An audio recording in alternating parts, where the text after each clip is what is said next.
Hola mis queridos amigos, nuevamente con ustedes, su doctor Maximiliano Moreno, un médico rural que considera que la medicina rural es el uso de los avances científico-técnicos más los conocimientos propios del medio, por ejemplo, plantas medicinales, alimentos, aguas termales,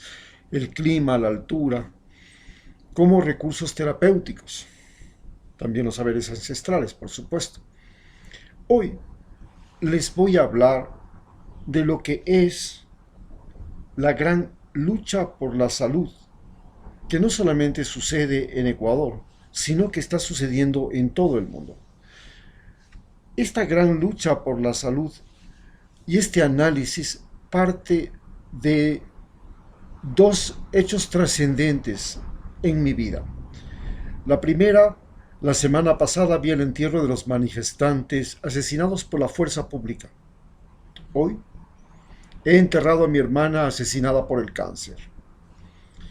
Los indígenas eran enterrados como héroes por la lucha contra un mal gobierno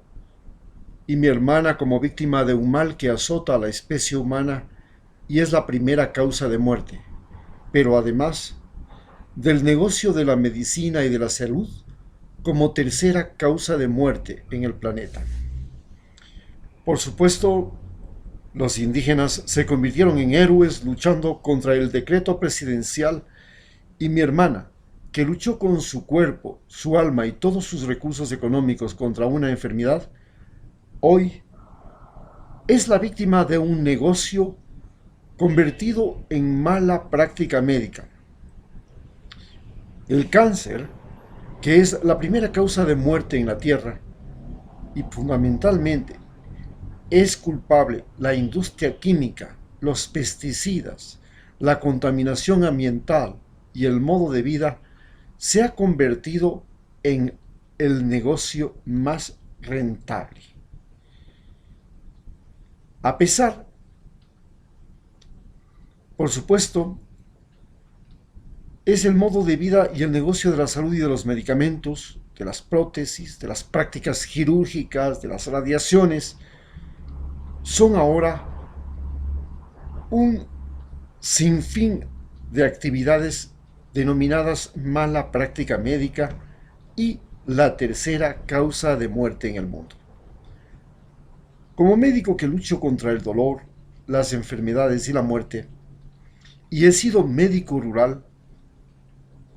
primero puedo diferenciar lo que significa la enfermedad, el dolor y la muerte en los campos y en la ciudad. Y he creído que los campesinos y los ciudadanos tienen algo en común. El dolor, la enfermedad y la muerte hoy se han convertido en un gran negocio. No pude contribuir inclusive con los gastos del sabido médico que en lugar de mandarla a mi hermana a un hospital estatal, el Hospital Eugenio Espejo, donde él era el jefe de oncología, le hizo el juego a una clínica particular para ganar dinero extra, más allá del salario, del muy buen salario que recibe como médico del Ministerio de Salud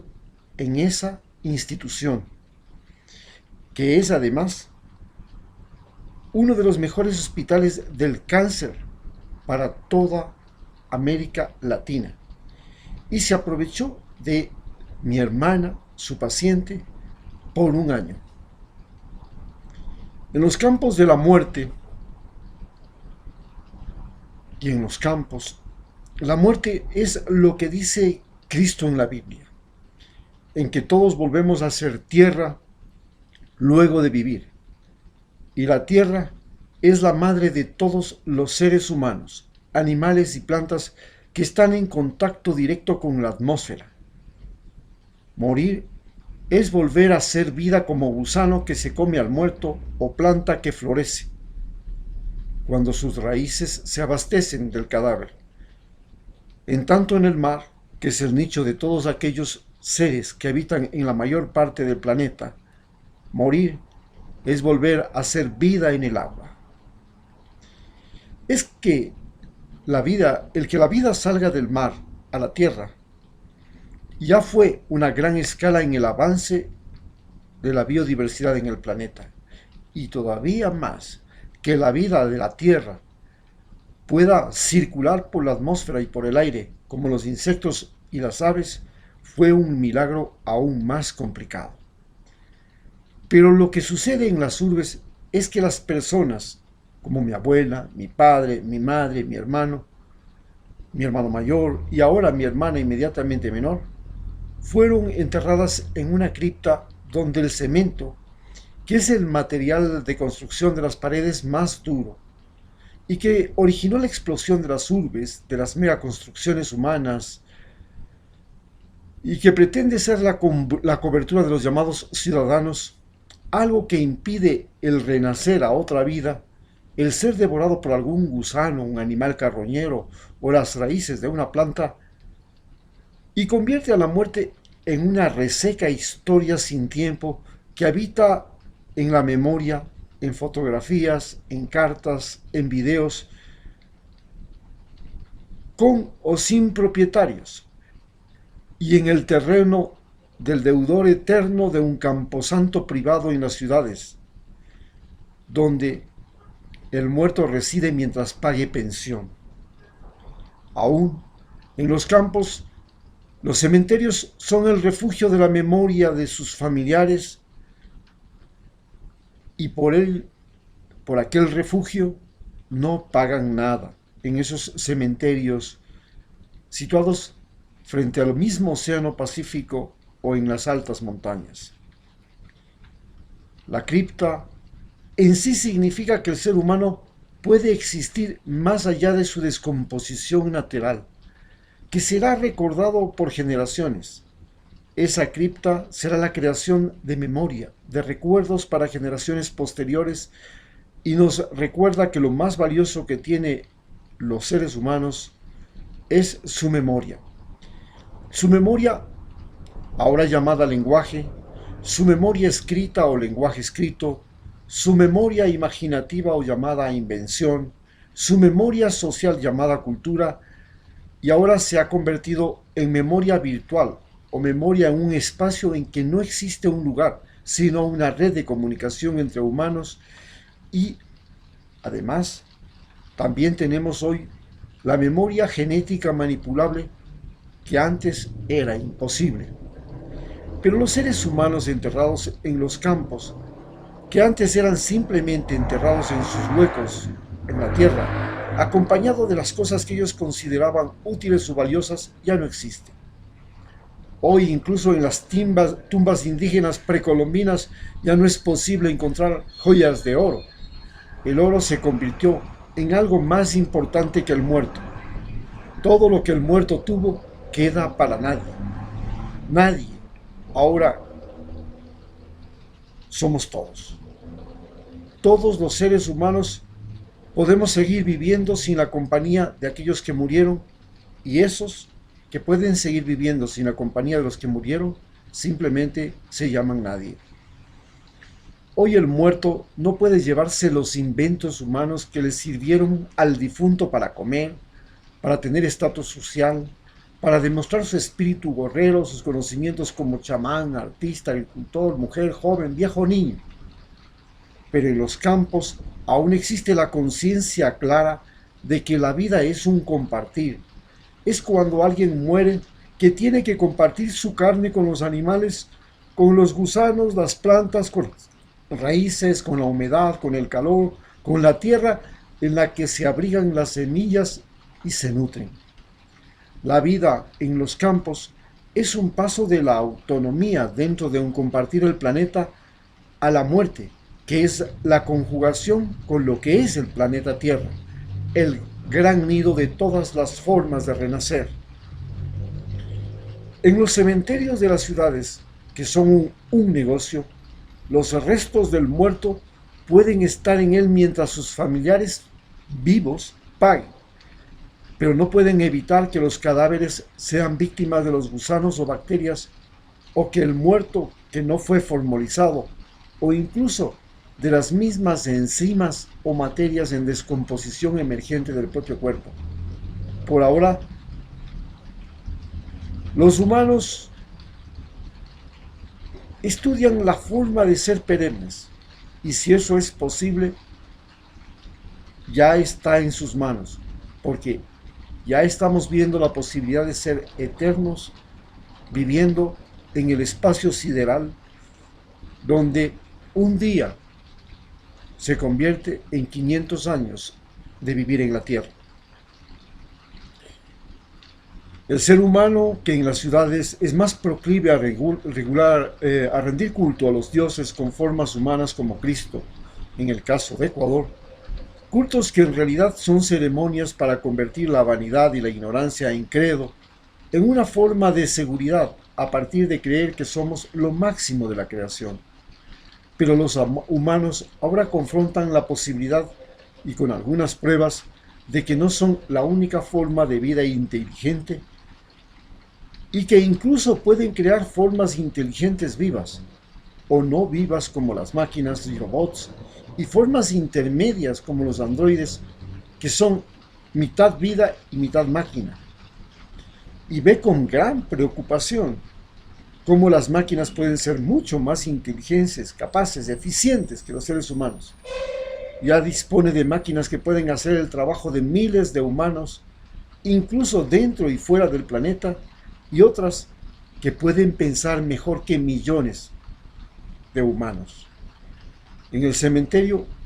aún vivimos el culto a nosotros mismos y le ponemos la cara de Cristo. Y en el caso de Ecuador, que tiene una fuerte influencia económica cristiana, estamos convencidos de que Dios habita en todos nosotros, los seres humanos, y que tiene la forma humana. Pero ahora, con la conciencia ecologista, también reconocemos, y no solamente con la conciencia ecologista, sino con los mensajes del Papa Francisco, también reconocimos que Dios habita en cada planta, en cada animal, en cada montaña, en cada estrella, en la luna, en el sol, como era antes el criterio de los indígenas de que llegara la conquista española. Que Dios es una realidad, es el universo con toda su diversidad. Este culto a los dioses con aspecto humano se puede llamar antropogenización de las religiones, que fue lo que le dio permiso a la antropogenización del uso del espacio físico,